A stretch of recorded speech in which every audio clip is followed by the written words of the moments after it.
nuevo.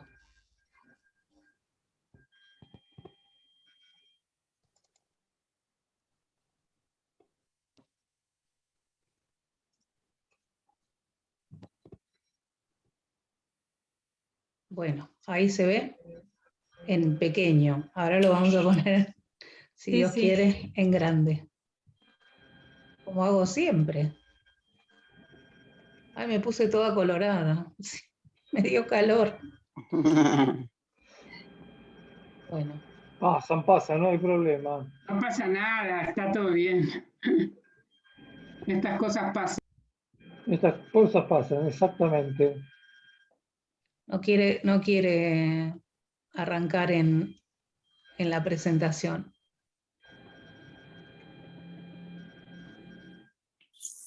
A ver, voy a tocar este.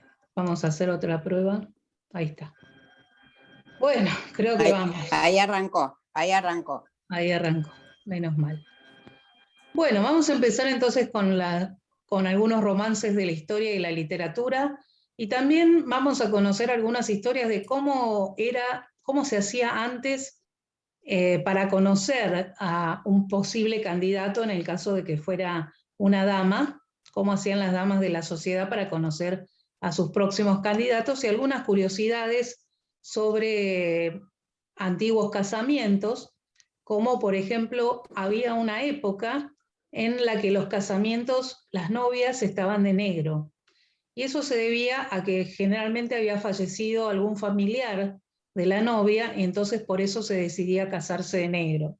En la Edad Media el color que se usaba era el color amarillo, no había un color fijo para los casamientos. En otros lugares el color elegido era el rojo, pero a principios del siglo era muy frecuente ver a novias que estaban vestidas de luto por respeto a alguien que había fallecido en la familia, pero los detalles, como vemos acá, siempre eran de color blanco.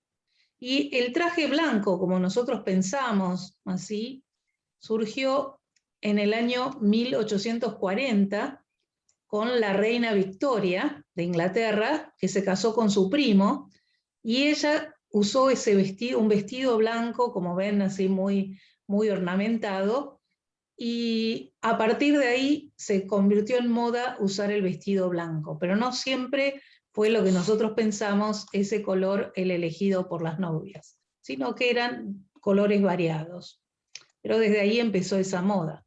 Estos trajes que están acá son del Museo del Traje, que está acá en la ciudad de Buenos Aires, en el barrio de San Telmo, y esta foto, que está acá al costadito, son mis abuelos, cuando se casaron, que a veces era muy frecuente que la novia estuviera parada y el marido estuviera sentado, pero acá ella era bastante italiana, así medio porfiada también, y mi abuelo era gallego, y entonces acá está con su vestido de novia, remasterizado por mi sobrino, porque es una foto en blanco y negro, pero él la actualizó. Así que acá les muestro otro vestido de novia.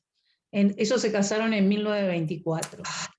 Y acá la tenemos, otro casamiento muy famoso, fue el de Lady Di en la Catedral de San Pablo, el 29 de julio de 1981, ¿se acuerdan? Yo lo vi a ese. Me acuerdo que me levanté re temprano, no sé si eran a las 5 o 6 de la mañana por la diferencia horaria, para ver este casamiento que era realmente todo un acontecimiento. Todo un acontecimiento, lo vieron en todas partes del mundo este casamiento. Y fíjense que ella tiene un anillo de zafiro azul, después vamos a ver otro anillo de zafiro azul conectado también con los británicos, un poco más adelante. Así que este es un casamiento famoso que lo vio gran cantidad de personas en el año 81, y miren todo el lujo que tiene este vestido. Y en la India el color, lo mismo que en China, el color elegido mayormente para los casamientos es el color rojo, así que no pensemos que todas las novias se casan de blanco. En India, les voy a decir más, el color blanco es el color de luto, al contrario de nosotros que pensamos en el color negro como luto. En India el color blanco es el color de luto, por eso las novias no se casan de blanco, se casan principalmente de color rojo, a veces de otros colores, pero mayormente de color rojo. Esta es una actriz famosa de Bollywood, como llaman ellos, que produce más películas casi que Hollywood en los Estados Unidos. Y acá vemos trajes de novios típicos de Corea, que en la actualidad se usan. Y yo les comentaba que tengo esa familia rusa amiga, y ella se casó se hicieron los dos casamientos, un casamiento ruso común, y también se casaron con estos trajes típicos de Corea. Así que en la actualidad todavía se siguen usando distintos trajes de novia y de novio, como vemos acá en estas fotos. No siempre el blanco es esto. Y acá les voy a mostrar un video, esperen que voy a poner para que se vea bien el clip. Vamos a compartir el sonido. Esta es la evolución de los vestidos de novia 100 años. Vamos a ver cómo fueron cambiando con el tiempo.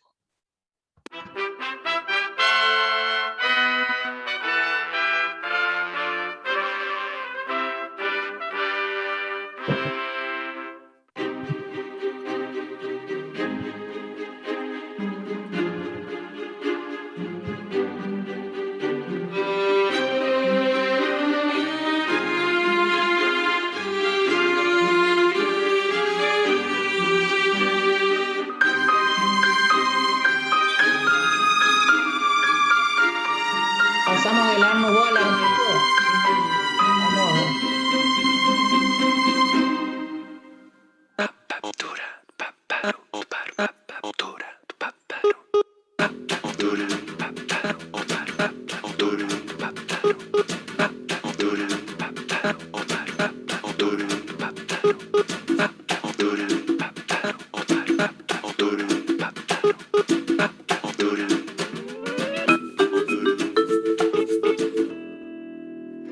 Lovely starshine lights my way to bed.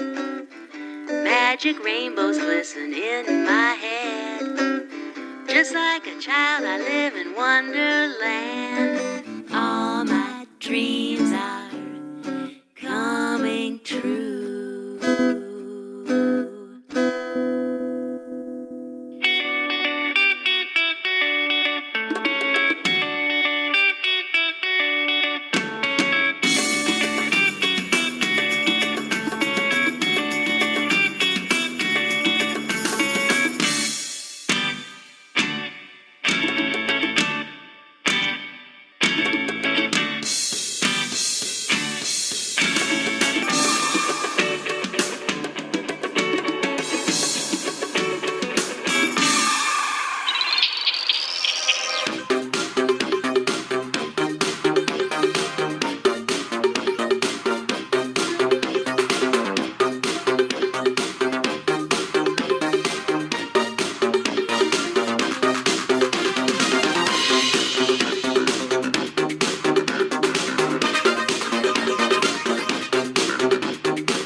Bueno, ¿qué tal el video? ¿Les gustó?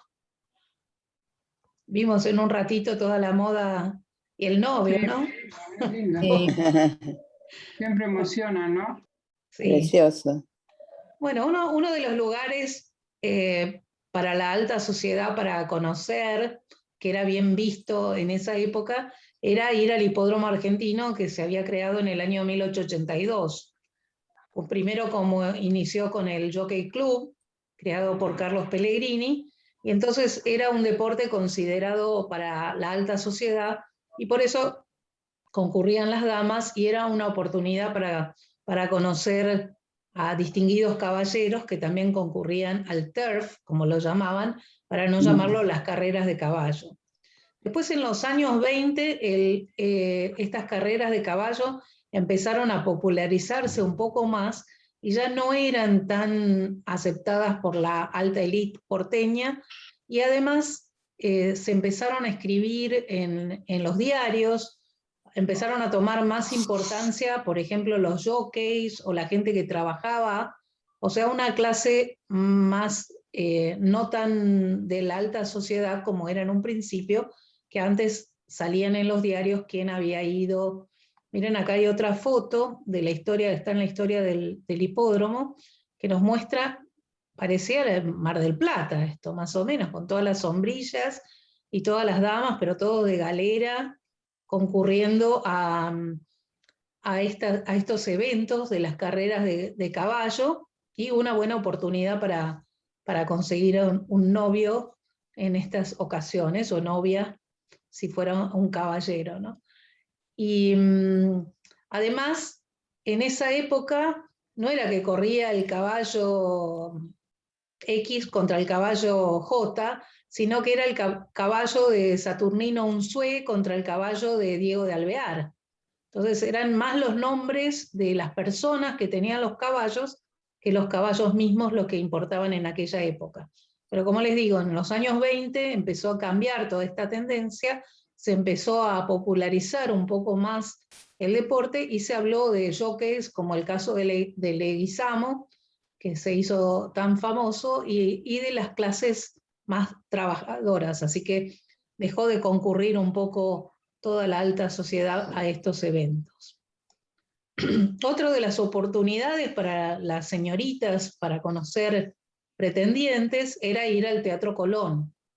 Como vemos acá, esta es una foto del año de la inauguración, que es 1908, y acá concurría toda también gente de la alta sociedad, y estos palcos superiores, que ni siquiera son parados, se llaman el Gallinero y el Paraíso, eran los lugares en general donde iban los inmigrantes a escuchar la ópera, porque ellos en Europa estaban acostumbrados a escuchar ópera, y entonces eran las entradas más económicas que ellos podían pagar, y se conversaba un poco en ese lugar, y por eso lo llamaban el Gallinero a este lugar, y el Paraíso, y eran lugares en donde la gente tenía que estar parada, pero según dicen, la acústica es la mejor del Teatro Colón.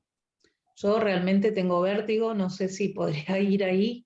He ido a algunos palcos arriba y me dio un poco de impresión, así que no sé si podría ir parada a los palcos superiores. Pero bueno, era una oportunidad para ir al teatro.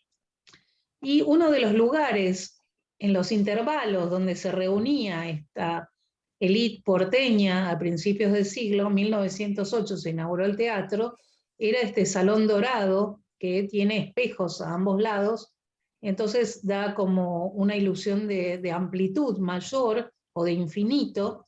Tiene estas arañas que pesan media tonelada cada uno. Las columnas en la parte de abajo están pintadas con pintura dorada, pero la parte superior de las columnas directamente son hojas de oro 22 quilates. Y los sillones y muebles, como vemos acá en este lugar, fueron traídos de París, de distintas casas, la Casa Godin, por ejemplo, y entonces cuando se producían estos intervalos, en general la gente iba y comentaba sobre los muebles que había en este lugar, como dando a entender que sabían mucho de lo que estaban hablando, y en general se sentaban, por ejemplo, en estos sillones que vemos aquí en esta foto. Muchas veces la madre estaba en el medio o en un costadito, así que estaban muy custodiados los jóvenes que estaban por conocerse, pero era un buen lugar para conocer a alguien. Y a veces se hablaba en francés, como para dar mayor distinción en aquella época. Otra de las cosas que se hacían eran los llamados bailes de debutantes, que eran cuando las jóvenes cumplían 18 años en general, se las presentaba en sociedad. Para también, y lo que se establecía o que se pensaba era que en el término de un año tenían que conseguir algún marido. Y en este caso, a la mayoría de estas chicas les sucedió esto. Y este es un baile del año 37, 1937, en el que se presentaron 3 señoritas a la sociedad. Bueno, vamos a pasar, ya que vimos cómo se conocían en alguna época, vamos a pasar a algunas historias, y vamos a empezar con la historia de Bioy Casares, de Adolfo Bioy Casares y Silvina Ocampo. Silvina Ocampo era la menor de las hermanas Ocampo, la mayor era Victoria, que era una mujer muy desenvuelta y muy conectada con la literatura y muy de viajar, muy independiente, fumaba, manejaba autos, cosa que en esa época era considerado un poco osado. Y Silvina era la menor y era como el patito feo, ella misma se llamaba un poco así, porque no era la más agraciada de las hermanas, y era, que también fue escritora, igual que Adolfo Bioy Casares, pero ella le llevaba 11 años a Adolfo, y en una oportunidad fue a la casa y se llevó muy bien con su futura suegra, que era Marta de Casares, y entonces ahí comenzó también esta relación entre Adolfo Bioy Casares y Silvina Ocampo, que duró para siempre, aunque Adolfo Bioy Casares muchas veces tenía deslices, pero Silvina era capaz de perdonarlos a todos, porque lo quería muchísimo Adolfo Bioy Casares, y Adolfo Bioy Casares también la quería a Silvina, así que se perdonaban todos estos deslices. Y en esta combinación de Adolfo Bioy Casares y Silvina Ocampo, entra a jugar también otra pareja de Octavio Paz y Elena Garro, 2 mexicanos. Bueno, Octavio Paz en esta semana entró mucho en conversación, pero acá lo vamos a nombrar como un escritor mexicano, y ellos solían encontrarse, esta pareja, ahora se las voy a mostrar, solían encontrarse muchas veces en París, ahí frecuentaban. Bueno, acá tenemos la pareja de Silvina Ocampo, ella nace en 1903 y muere en 1993, y Adolfo Bioy Casares, como ven, menor que ella, 1914, 1999, y ellos se casan en el año 1940. Adolfo, en una de esas aventuras que tiene con una de las tantas amantes, algunas ni siquiera figuran mucho los nombres, aunque hay una señora que trabajó con ellos que hizo un libro y contó algunos de los nombres, pero tuvo una hija que se llamaba Marta, le puso el nombre de su propia madre, Marta, y Silvina la adoptó como su propia hija, así la quiso muchísimo, y ella murió poco después de Silvina en un accidente automovilístico. Y Adolfo perdió a 2 mujeres en muy corto tiempo, en ese año 1993, y él duró un poco más, hasta 1999, y tenía una señora que se llamaba Jovita, que lo acompañó hasta sus últimos días. Él está en el cementerio de la Recoleta, en la familia de Casares, que eran los dueños de la Martona, y su madre también tenía que ver con esa familia. Y Silvina y Victoria también están en el mismo cementerio de la Recoleta, pero en otro mausoleo, en el de la familia Ocampo. Bueno, acá vemos a esta pareja, y acá vamos a ver a la otra pareja. Acá está Octavio Paz, y esta es Elena Garro, que 2 escritores mexicanos, y ellos se encontraban muchas veces en París. Y parece que fue, tanto para Elena como para Adolfo, fueron como el gran amor de su vida cada uno con ellos, y se encontraron muchas veces en París, a veces como parejas y otras veces ellos 2 solos, porque él iba a alguna entrega de premios, y entonces ella iba a alguna otra celebración, y bueno, tuvieron bastantes encuentros en París sobre todo. Y parece que una vez Octavio Paz y Silvina Ocampo quisieron tener algo también que ver, no sé si como una especie de venganza o algo así por el estilo, y se citaron en un bar de París, que iban a ir a una esquina de París, a un bar, a encontrarse. Lo que pasa que justo en esa esquina de París en la que ellos se citaron, había 2 bares, uno enfrente del otro, y cada uno estuvo en un bar diferente, en la misma esquina, pero en un bar diferente, y nunca se encontraron. Y cada uno pensó que el otro no había querido ir, y bueno, eso no pudo ser. Pero bueno, Elena Garro fue una de las amantes más frecuentes que tuvo Adolfo Bioy Casares, y que Silvina Ocampo, bueno, dentro de todo lo perdonó por esto. Acá hay algunas, vemos acá las fechas, miren, Octavio Paz, 1914, y murió en el año 98, y Elena Garro, 1916, 1998, o sea, murieron más o menos juntos. Los dos escritores. Ella escribió un libro muy reconocido que se llama Recuerdos del Porvenir, en el que, si el porvenir no pasó, ¿cómo puedo tener recuerdos del porvenir? Entonces se considera como la iniciadora del relato mágico, ¿no? En la literatura. Aquí entonces esto sí es de Octavio Paz y de Elena Garro. ¿Alguien los quiere leer? ¿Tenemos alguna voz que los quiera leer? Dale, si querés, dale, a ver si lo puedo, a ver si lo veo. Ah, bueno, si no yo lo leo. Tendidos en la hierba, una muchacha y un muchacho comen naranjas, cambian besos, como las olas cambian sus espumas. Tendidos en la playa, una muchacha y un muchacho comen limones, cambian besos, como las nubes cambian sus espumas. Tendidos bajo la tierra, una muchacha y un muchacho no dicen nada, no se besan, cambian silencio por silencio. Bueno, esta es una de las poesías que habla de los novios, y este es un pedacito de Recuerdos del Porvenir de Elena Garro. Y dice: solo mi memoria sabe lo que encierra. La veo y me recuerdo. Y como el agua va al agua, así yo, melancólico, vengo a encontrarme en su imagen cubierta de polvo, rodeada por las hierbas, encerrada en sí misma y condenada a la memoria y a su variado espejo. ¿No? Muy interesante que está condenada a la memoria del porvenir. No sé, todavía no pasó. Pero bueno, por eso se llama el realismo mágico, y ella se considera una de las iniciadoras de esta corriente literaria, que también después Cortázar y otros autores van a ser parte. Bueno, acá vamos a pasar a otra historia conocida.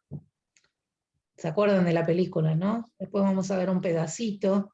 Famosa Camila O'Gorman y Ladislao, y en otros lados figura como Udalislao Gutiérrez, el sacerdote, que provenía de Tucumán y era sobrino del gobernador de Tucumán, y fue destinado a la iglesia del Socorro, en la ciudad de Buenos Aires, en la calle Juncal, y ahí conoció a esta señorita, que es Camila, y ella había nacido el 9 de julio de 1825 y murió fusilada en Santos Lugares en 1848. Acá está el acta de nacimiento, y ella fue bautizada en la iglesia de la Merced. Su padre, O'Gorman, el abuelo, Manuel O'Gorman, había sido parte del protomedicato, que es el antecedente de la Facultad de Medicina, y su padre tenía como una conducta muy recta, cuando Camila escapa con el padre Ladislao, él lo considera como una ofensa y le pide a Rosas, era la época de Rosas, le pide a Rosas que salve su nombre, y bueno, o sea que el mismo padre es quien la delata a la hija de que se había escapado con este sacerdote, es considerado como algo muy deshonroso, y por eso, bueno, después se apela al fusilamiento de los dos en santos lugares. Ellos huyen en el año 1847, o sea que estuvieron casi menos de un año juntos, con la intención de irse a Río de Janeiro, ya que su abuela había sido la llamada la Perichona, la llamaban la Perichona, y que fue amante de Liniers. Ella era de la isla Mauricio, de origen francés, había venido aquí a la ciudad de Buenos Aires, y después tuvo algunos asuntos con Liniers, que también era de origen francés, y terminó exiliada en Río de Janeiro. Luego pudo volver aquí a nuestro país. Entonces Camila era como que soñaba que iba a poder ir a Río de Janeiro, pero se tuvieron que detener en Corrientes, en Goya, y ahí vivieron con otros nombres y crearon una escuela. Todo iba bien hasta que fueron a una fiesta de cumpleaños, y en ese lugar lo reconoció otro sacerdote, lo reconoció a Ladislao Gutiérrez, y bueno, y de ahí los delataron y fueron fusilados. Ahora el tema es que Camila estaba embarazada, entonces en un momento se dudó de si matarla o no, pero finalmente el padre primó, y Rosas también. Manuelita, la hija de Rosas, era muy amiga de ella, y trató de interceder, de que la pusieran a ella en la casa de ejercicios espirituales, acá en la ciudad de Buenos Aires, pero no tuvieron éxito, y también su cuñada, Josefa Escurra, ambas trataron de convencerlo a Rosas, pero no hubo caso. Así que vamos a ver acá, y ella está ahora enterrada en el cementerio de la Recoleta. Su mausoleo se descubrió no hace tanto tiempo. La verdad que está en malas condiciones, este mausoleo merecería un poco más de cuidado. Bueno, les voy a mostrar un pedacito de esta película, que recordarán, la hizo María Luisa Bember con su subdecorado e Imanol Arias. Así que los dejo que miren un poquito. Ah, pero se me fue. Vamos ahí.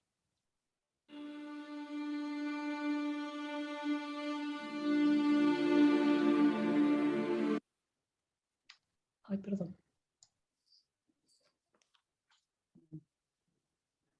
Se cortó.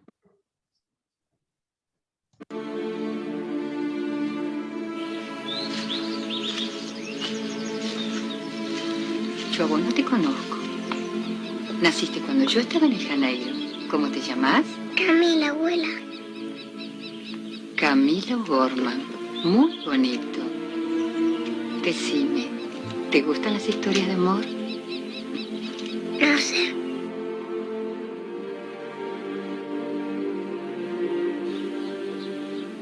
Hable, diga algo.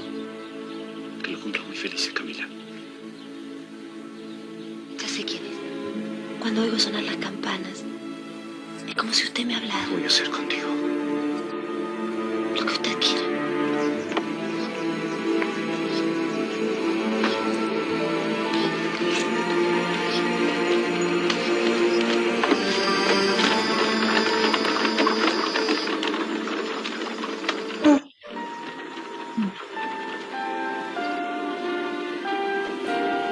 ¿Cómo le va, padre Gutiérrez? ¿Por qué no me dejas vivir en paz? Camila.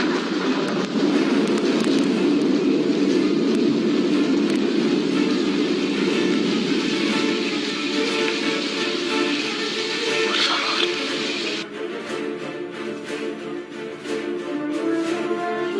Camila se fue. Tenga un poco de misericordia. No son estos tiempos de misericordia. Me van a fusilar. Lo que pasa es que está embarazada. La salvamos, Mariano. La salvamos, carajo.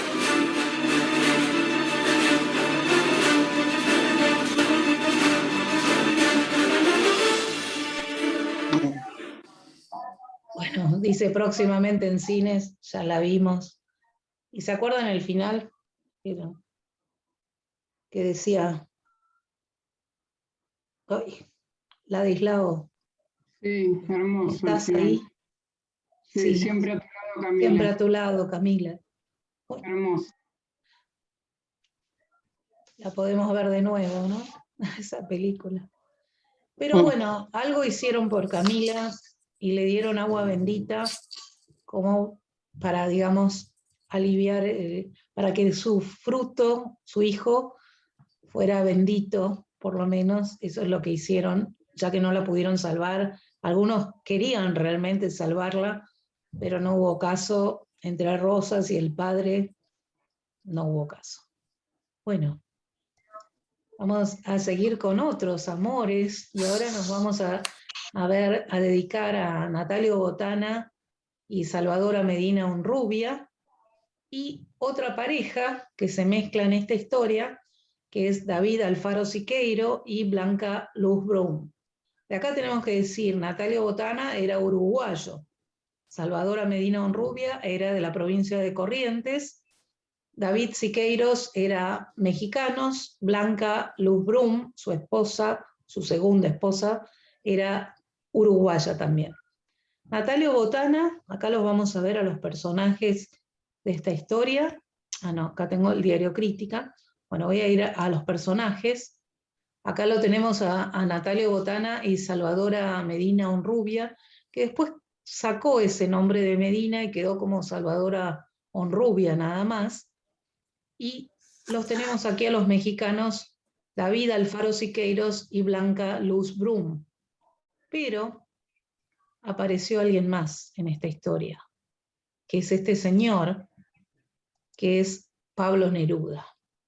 Así que acá tenemos una historia un poco más complicada. Como les digo, Natalio Botana había nacido en Uruguay y en el año 1888, y en el año 1911 decide venir a la ciudad de Buenos Aires. No tenía nada de dinero, y entonces empezó a trabajar en el puerto, hombreando bolsas, así como para ganarse su sustento. Cuando estaba ahí, lo vio un amigo de la familia, que era un diputado, y le dijo, no podés estar trabajando acá hombreando bolsas, y lo contactó con un director de un diario, que se llamaba El Diario justamente, y él tenía ese carácter emprendedor, entonces solo unos años después logra crear su propio diario, llamado El Diario Crítica, que algunos lo consideran como un poco amarillo, ese diario, y tenía unas oficinas alquiladas en la calle Sarmiento al 800. Pero comenzó a tener más repercusión todo este diario Crítica, y entonces en el año 1927 logra construir el edificio, que ahora se los voy a mostrar, del ex diario Crítica, o el diario Crítica en ese momento, que ahora es parte de la Superintendencia de la Policía Federal Argentina, de Seguridad de la Policía Federal Argentina. La construcción la hicieron los hermanos Kalnay, que eran de origen húngaro. ¿Y qué características tenía este diario? Este diario empezó a redactar edición matutina y edición vespertina, cosa que en esa época no se hacía. Además, el tamaño del diario, ustedes piensen en La Nación, que era un diario enorme para leer.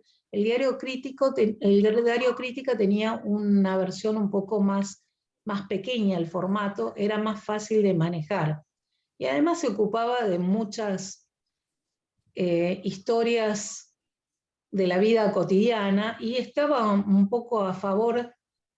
Por ejemplo, él intervino en el caso Roca Russiman, publicando una noticia para que la gente se olvidara de ese caso Roca Russiman que estaba ocurriendo en en el Congreso de la Nación con el presidente Justo. Entonces puso otra noticia como para distraer la atención, que después vamos a ver cuál es la noticia importante que destacó para terminar con la noticia del pacto. Salvadora, por lo contrario, ella defendía la causa anarquista y estuvo mucho tiempo defendiendo a Simón Radovinsky, que en el año 1909 había matado al jefe de policía Ramón L. Falcón y que estuvo preso en la cárcel de Ushuaia. Ese fue el único preso que pudo salir de esa cárcel de máxima seguridad, pero después lo rescataron. Con la ayuda de gente de Buenos Aires y con la ayuda de Chile, pudo salir Radovinsky desde ahí de esa cárcel, pero después lo rescataron y volvió a la cárcel, hasta que finalmente una organización consiguió liberarlo a Simón Radovinsky. Así que ella actuaba en esas causas, y desde el diario Crítica la criticaban a ella, y ella después se empezó a acercar al diario para llevarle una publicación y para provocarlo un poco a Botana, y bueno, pero surgió el amor, se casaron, ella ya había tenido un hijo en Rosario, era amiga de Alfonsina Storni, ese hijo se llamaba Carlos, Botana lo adoptó como su propio hijo, y el apodo era Pitón de este chico, de Carlos, y en una oportunidad Salvadora le dijo al hijo que Botana no era su padre, porque él tenía una gran admiración por su padre, por Natalio Botana, y ella le dijo que no era su padre. Entonces este hijo, Carlos, alias Pitón, se suicidó delante de sus hermanos. Así que fue toda una tragedia ahí en la familia. David Alfaro Siqueiros vino a Buenos Aires en el año 1933. Miren, en 1933 tenemos ese pacto Roca-Rusiman. Tenemos a Pablo Neruda, que lo mencionamos acá, también en Buenos Aires. Lo tenemos a García Lorca en Buenos Aires. David Siqueiros y Blanca Brun también vienen aquí a Buenos Aires, y Natalio Botana los aloja en su casa. David Siqueiros viene como expulsado en un exilio desde México, y él plasmaba, era muralista, y quería plasmar la idea de la revolución, la opresión de los obreros, en grandes murales en la ciudad de Buenos Aires. Pero debido a su condición de exiliado y todas las controversias que había acá en nuestro país, no consiguió tener ese acceso a ningún lugar público o alguna pared o algún edificio público que él pudiera intervenir con su arte. A cambio de eso, Natalio Botana le ofrece hacer un mural en su sótano, cosa que él al principio dijo que no, porque el arte era para todos, que todos lo tenían que ver, y si estaba en un sótano, entonces nadie lo iba a poder ver. Pero bueno, Natalio Botana se ve que lo convenció un poco con un poco de dinero y un poco con quedarse en su casa y todo lo que le ofreció Natalio Botana, y entonces él realizó esto que lo llamó un ejercicio plástico. No le quiso llamar mural, porque para él un mural tenía que ser algo revolucionario y tenía que ser algo que estuviera al alcance de todo el mundo, y estando en un sótano no lo iba a ver todo el mundo. Entonces convocó a otros artistas como Berni, Spilimbergo, Castañino, y un uruguayo que era Enrique Lázaro, que hacía escenografías, y todos ellos empezaron a experimentar con el aerógrafo, también con un proyector que transmitía las imágenes a las paredes, y allí ellos las podían dibujar. Y la musa principal de toda esta historia fue su esposa Blanca Luz Brum. ¿Y qué quisieron hacer en este lugar? ellos quisieron representar como que nosotros estábamos en una especie de acuario. Entonces todas las figuras tienen como un movimiento muy insinuante, muchas figuras desnudas, y hay una sola figura masculina que todos presumen que es el mismo Siqueiros el que se retrató en ese lugar. Así que hicieron esa experimentación en este lugar, y Natalio Botana muere en el año 1941, a los 58 años de edad, en la ciudad de Jujuy, con un accidente de tránsito. Y su esposa no tuvo la fuerza como para continuar este diario Crítica, que entonces tuvo que cerrar. Ahora, como, bueno, de magnífica Buenos Aires, a quien represento, me gusta ir a los lugares de los hechos. Entonces estuve aquí frente al diario Crítica, el ex diario Crítica, Avenida de Mayo 1333, justo enfrente del Palacio Barolo, y este edificio tiene un marcado estilo Art Deco, que es el estilo de la época. Miren ustedes aquí este balcón. En este balcón era donde estaba la oficina principal de Natalio Botana. Tenemos unas esculturas que representan la riqueza de Argentina, con rayos de sol, también con el trigo.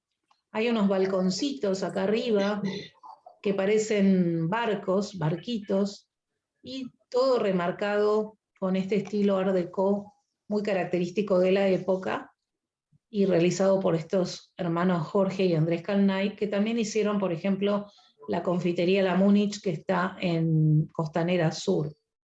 Así que ahora les pongo la grabación que hice. Está frente a Avenida de Mayo 1333, donde se encuentra este imponente edificio que perteneciera al diario Crítica, al ex diario Crítica, y ahora pertenece a la Policía Federal Argentina. Fue construido por los hermanos Calnay en el año 1926 y tiene un destacado estilo Art Deco. Ahora vamos a cruzar y te lo mostramos más de cerca. Este balcón central era donde estaba la oficina de Natalio Botana. Vemos los balcones como si fueran proas de barco y las esculturas que representan la riqueza de nuestro país, los rayos del sol. Y aquí tenemos una figura femenina que también destaca este edificio. Ahora parte de la Superintendencia de Seguridad de la Policía Federal Argentina. Bueno, gente en vivo y en directo con todos los ruidos de la calle. Al lado estaban rompiendo restaurando un negocio, así que estaban a los martillazos. Todo eso se escucha, así que es una grabación en vivo y en directo ahí en este lugar. Bueno, vamos a pasar a ver quién estuvo con quién. ¿A ustedes qué les parece? Natalio Botana se enamoró de Blanca Luz Brum y se convirtió un poco en su amante. Mientras tanto, la madre Salvadora también tenía otros amantes no tan conocidos. Y Pablo Neruda también se enamoró de Blanca. Así que Blanca era muy codiciada aquí en este lugar. Y yo les decía que el pacto Roca-Russiman se cubrió con una noticia. Y la noticia fue la caída del avión, la muerte de Carlos Gardel en el año 1935. Acá tienen la fecha, 24 de junio de 1935. Entonces este diario le dedicó una página muy grande, y además organizaron todo como el sepelio y el traslado de los restos de Carlos Gardel, y así entonces la gente un poco se olvidó de lo que había pasado con este pacto Roca-Russiman, que era lo que le preocupaba a Justo, que estaba en esa época en el gobierno, que era un militar y era un gobierno de facto. Acá están mencionados, tenía 2 ediciones diarias, pero además fue como el primer multimedio que hubo, porque también producían sucesos argentinos que se veían en los cines, y también tenía una radio, así que era todo un complejo de noticias. Y otra cosa que hacía era que ponían en la puerta del diario, ellos ponían las noticias, así que la gente podía pasar por ahí, leer las pizarras donde se iban actualizando las noticias. Algunos colaboradores, había un suplemento que salía en general los días sábados, donde escribía Borges, Sul Solar, Ulises Petit de Murat, Roberto Alt, entre otros escritores y artistas conocidos, así que tenía mucha relevancia. Llegó a vender más de 1 millón de ejemplares, que era muy impensado para esa época. Y otra cosa que él hizo fue la creación de los canillitas, los chicos. Les dio mucho auge a los chicos como canillitas, y entonces por eso se pudo difundir un poco más este diario. Él decía, acá les voy a leer una frase de que él la tenía en su escritorio, y decía así: Dios me puso sobre vuestra ciudad como un tábano sobre un noble caballo para picarlo y tenerlo despierto. Así que él se consideraba como un tábano que estaba molestando, y por eso algunos dicen que era una prensa amarilla, porque lo que buscaba era la provocación. Así que así fue este diario Crítica. Hay una película que se las recomiendo, estuve mirando, yo ya la había visto, pero estuve mirando que en YouTube se encuentra la película completa, dura un poco más de 1 hora, pero es realmente muy interesante, y se llama El Mural. El Mural. En esa película El Mural es toda este año 1933, cuando se realiza el mural de Siqueiros, y nos muestra estos entretejidos y estas infidelidades entre unos y otros, así que se las recomiendo. El Mural se llama la película. Por suerte ese mural se recuperó, y desde el año 2010 se puede ver en el Museo de la Casa Rosada, se llama ahora. Bueno, ahora está cerrado, pero cuando se pueda volver, seguramente lo puedan ver en ese lugar, y se acondicionó el lugar como si fuera ese sótano donde estuvo todo un tiempo.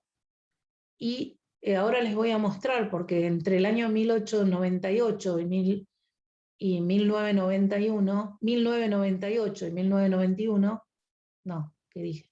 1988 y 1991, se hizo todo un proceso para sacar el mural del lugar y conservarlo, porque había estado muy deteriorado. Este es un video que dura 11 minutos, pero yo voy a seleccionar algunas partecitas, si después a ustedes les interesa. Hay todo un libro de Daniel Javelson que habla sobre este mural, sobre su recuperación, que yo tengo el link y se los puedo mandar, no hay problema. Y les puedo mandar el link también de este video para que lo vean completo, porque no vamos a tener los 11 minutos para verlo acá. ¿Vamos bien hasta acá? ¿O los perdí? Sí, todo bien, todo Sí, bien. muy bien, muy bien. Ah, bueno, porque no los veo. Digo, otra vez me fui. Bueno, un señor que se llamaba Héctor Mendizábal, que era un coleccionista de autos antiguos, la casa pasó por varias personas hasta que llegó a este hombre, Héctor Mendizábal, que compró la casa y tuvo la idea de sacar el mural de ese lugar. Así que lo vamos a ver acá, cómo se desarmó todo. Tuvieron que tirar parte de la casa abajo para que quedara el sótano al descubierto, y en pedazos fueron sacando las partes de este mural, lo pusieron en 4 contenedores. La idea de este hombre, por eso tuvo muchas críticas, otros lo elogiaron, otros lo criticaron.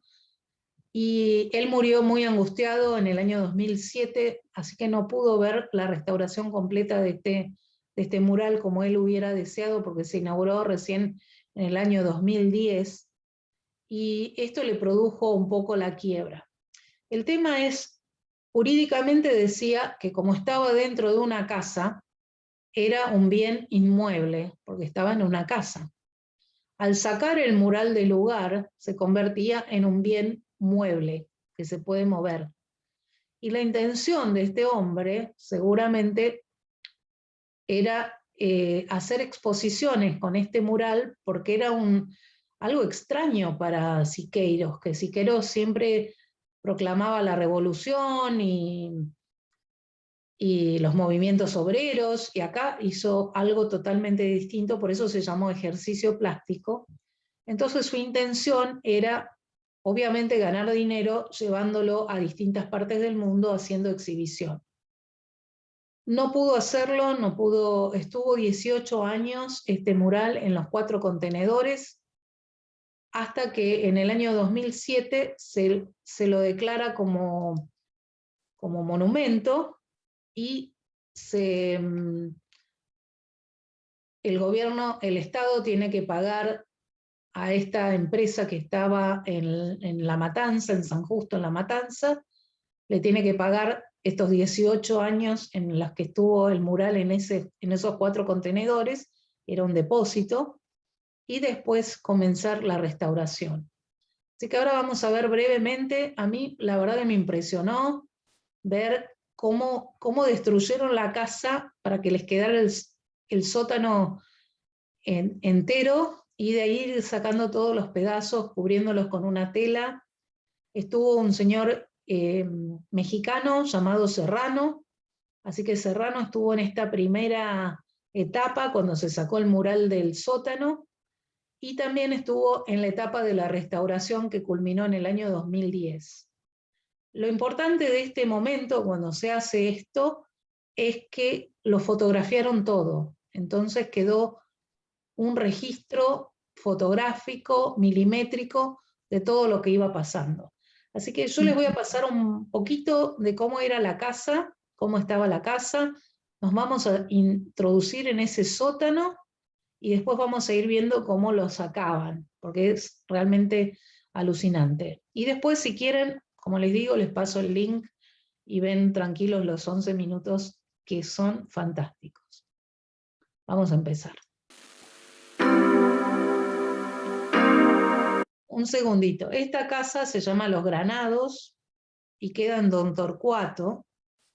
Actualmente está súper abandonada, y había pertenecido a Marcelo T. de Alvear, y bueno, por eso se llama Don Torcuato.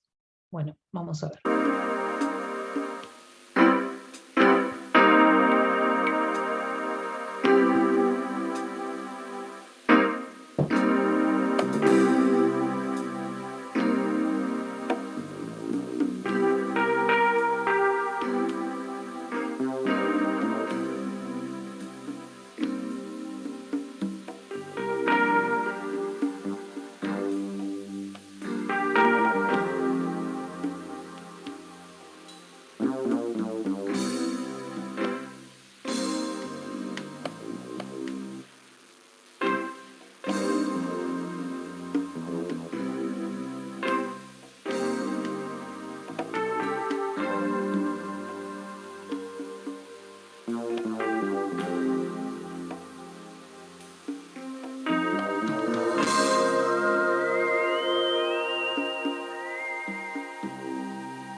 Vamos a avanzar un poquito. Le construyeron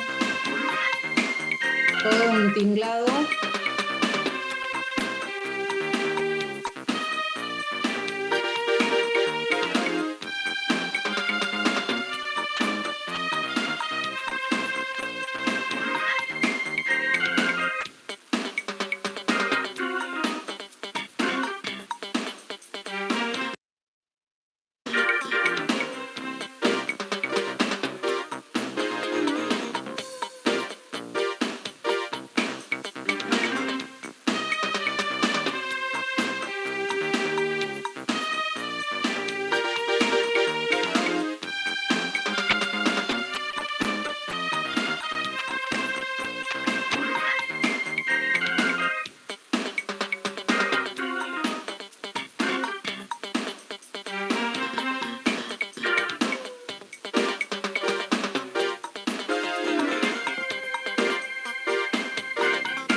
Bueno, me parece que fue un trabajo maravilloso el que hicieron, porque como había estado, la casa estaba como abandonada, entonces entró gente a la casa, dice que había restos de comida y otras cosas más ahí en ese lugar.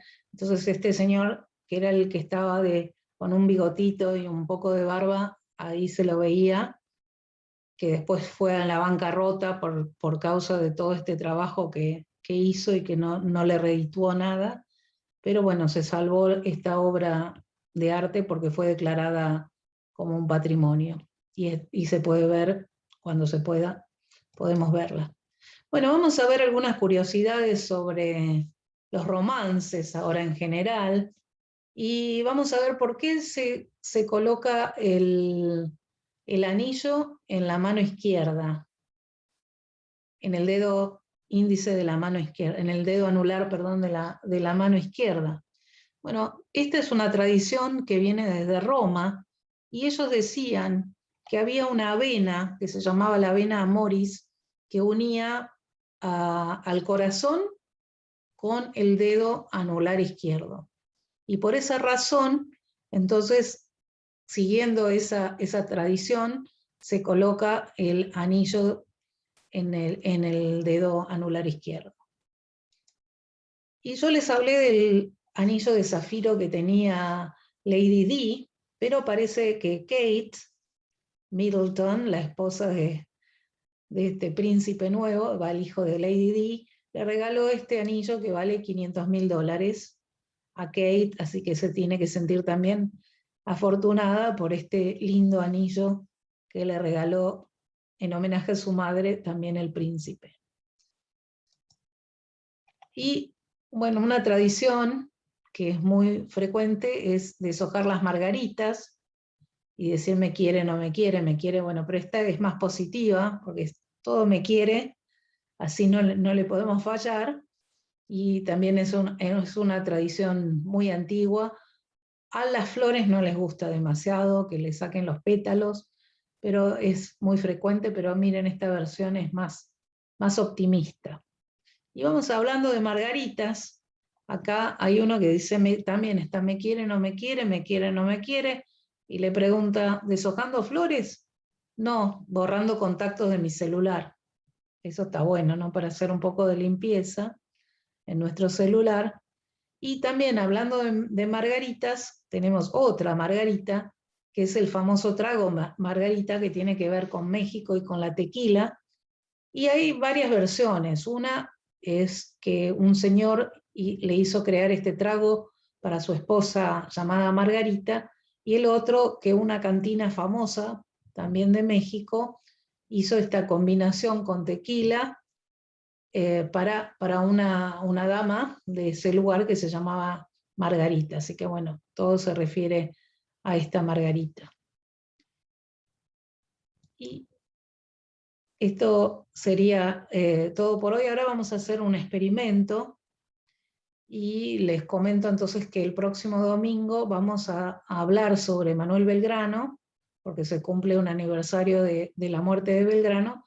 Vamos a hablar de él, de la vida de Belgrano, y vamos a hablar también de los monumentos que existen en nuestro país, sobre todo en la ciudad de Buenos Aires, en Rosario, el que vemos, y en otras partes del mundo. Y vamos a hablar algunas cosas del barrio también de Belgrano. Bueno, yo voy a dejar de compartir esto. No sé si tienen alguna duda o alguna pregunta de lo que vimos, si les quedaron claros los romances, y si no, vamos a hacer una prueba. ¿Quieren hacer la prueba?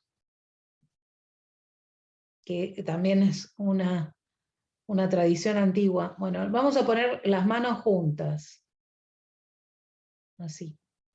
Y el dedo mayor, los dos dedos mayores, los vamos a doblar hacia adentro. O sea, así. Los dos dedos mayores doblados hacia adentro. Entonces, nosotros podemos separar los dedos pulgares. Separen los pulgares, los separamos. Estos representan a los padres, los pulgares. Podemos separar los dedos índices. Los índices representan a nuestros hermanos. Podemos separar el dedo meñique. Estos son nuestros hijos, o los futuros hijos si estamos en una pareja. El del centro, el dedo mayor, que está doblado, somos nosotros, soy yo. Y probemos sacar los dedos anulares. Van a ver que no se pueden separar. Porque esa es, en realidad, esa es la pareja, y esa sería la idea de un matrimonio que siga unido. Entonces, por eso algunos hacen esta tradición para representar a una familia con los dedos de la mano. Bueno, espero que les haya gustado las historias. Fuimos un poco a México, un poco a París, con lo de Garro y Octavio Paz, y Bioy Casares. También vimos el tema del mural. El libro este de Javelson son más de 300 hojas. Yo tengo el link. Si a ustedes les interesa, también se los paso. Sí. Bueno, ¿lo podrás pasar, Elena? Sí, se los paso por WhatsApp, me parece. Y el video del mural también es muy interesante, porque ahora estuve conectada con el teléfono y la verdad que se ve muy diminuto. En la computadora seguro lo veo mejor. Sí, la verdad que está muy bueno. Toda la tarea